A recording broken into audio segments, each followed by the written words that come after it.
Gracias por preferirnos. 5 de la tarde, 7 minutos en territorio ecuatoriano. Y esta semana Reporteros Sin Frontera divulgó su lista de depredadores de la prensa, así se llama.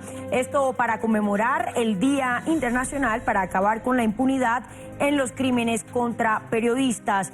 En el listado aparecen el presidente de Venezuela, Nicolás Maduro, también el líder del régimen de Cuba, Raúl Castro, y aparece el cártel mexicano de los Zetas.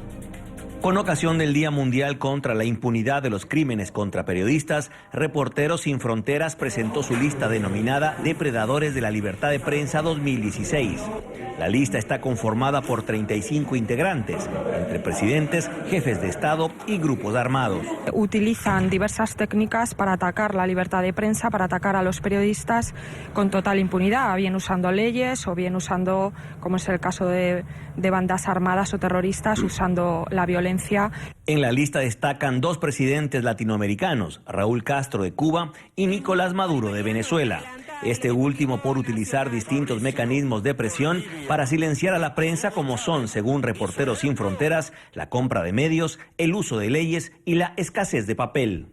Cómo ha utilizado la compra de medios por parte de aliados suyos, como ha sido el periódico Universal o Globovisión, para hacerse con el control de esos medios y que dejen de ser de oposición. Ha utilizado también leyes aprobadas por Hugo Chávez que criminalizan a los periodistas por un supuesto cuestionamiento a la autoridad. Hemos visto que desde 2013 hasta hoy han dejado de circular 22 diarios en Venezuela por problemas con la escasez de papel. La lista de depredadores de la libertad de prensa también está conformada por grupos armados como el autodenominado Estado Islámico, los talibanes y los Zetas. Desde Madrid, Marcelo Moncayo, NTN 24. Vamos a hablar de este tema con César Ricaurte, director ejecutivo de Fundamedios. Señor Ricaurte, bienvenido como siempre a NTN 24 en esta oportunidad en la tarde, fin de semana. Buenas tardes, Laura. Un enorme saludo a toda la audiencia de NTN en América del Norte, el Caribe y América Latina. Gracias por acompañarnos y bueno, llama la atención y uno se pregunta cómo es posible que en esta misma lista estén líderes políticos, pero también aparezcan organizaciones criminales como el caso de los Zetas. Así es, los Zetas y los talibanes, sí, por ejemplo. Realmente para un jefe de Estado como Nicolás Maduro, aparecer en una lista junto a los Zetas realmente debe ser un motivo de preocupación.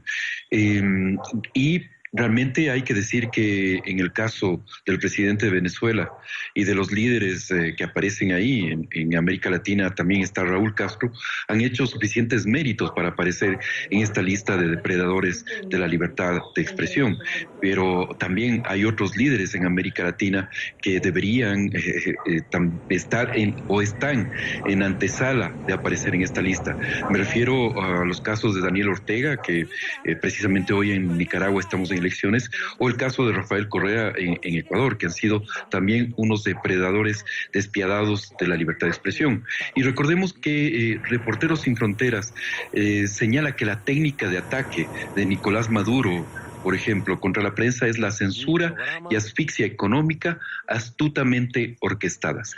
Y es exactamente los mismos casos que, como dije antes, lo aplican Daniel Ortega o Rafael Correa en Ecuador.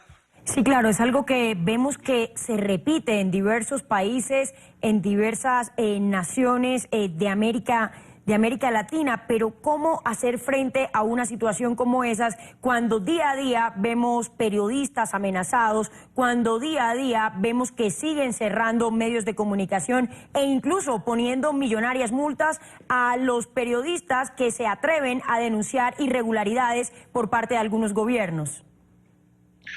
Laura, lo que debemos hacerles saber a estos líderes, porque parece que lo olvidan que el poder es temporal y que en algún momento dejarán ese poder, aunque quieran eternizarse, ¿no es cierto? Como es el caso justamente de Daniel Ortega en Nicaragua, que hoy tiene elecciones, lo repito, pero lo que deben saber estos líderes es que sus actos van a tener consecuencias, tienen consecuencias, que no pueden violar impunemente este derecho humano fundamental, que es el derecho a expresarse libremente, y que algún momento les va a tocar enfrentar cortes internacionales, les va a tocar enfrentar demandas, les va a tocar enfrentar esta condición de violadores de derechos humanos, que es una condición que, recordemos, incluso ya está penado por cortes internacionales.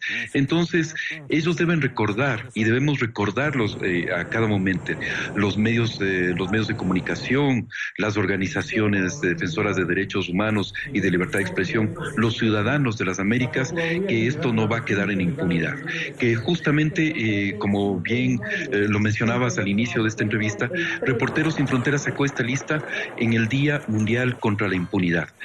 Estos nombres de estos gobernantes no van a quedar en el olvido, sus actos van a tener consecuencias y en algún momento van a enfrentar la justicia internacional.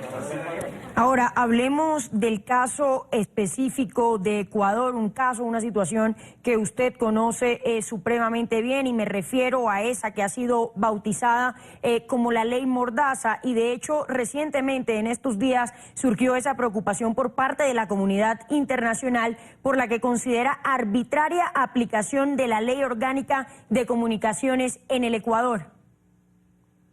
Correcto, Laura. Justamente estaba revisando el informe anual de Reporteros Sin Fronteras. Ecuador aparece en el puesto número 108 de 180 países, es decir, realmente es una situación muy preocupante. Y la Ley Orgánica de Comunicación se ha convertido en la ley más restrictiva del continente, porque además se la ha aplicado de una forma arbitraria y abusiva en contra de los medios independientes y de los medios privados. Los medios gubernamentales, los medios oficiales, tienen una aplicación bastante, suave de la ley de comunicación. Y esto ha motivado que conjuntamente los relatores de la OEA, los relatores de libertad de expresión, me refiero, de la OEA, de la CIDH y de la ONU, los señores Edison Lanza y David Kay, hayan emitido un comunicado esta semana expresando la preocupación por la aplicación de la Ley Orgánica de Comunicación. Yo creo que a estas alturas, 3 años después de vigencia de la ley, ya no queda ninguna duda en ningún lugar de las Américas de que la ley de comunicación en el Ecuador ha servido como un mecanismo de censura abusiva, de una censura absolutamente despiadada en contra de los medios de comunicación y de los periodistas. Pues muchísimas gracias por habernos acompañado hoy en la tarde, fin de semana, César Ricaurte, director ejecutivo de Fundamedios. Muy amable, señor. Gracias, Laura, y un enorme saludo también para toda la audiencia de NTN en Estados Unidos, en el Caribe y en América Latina.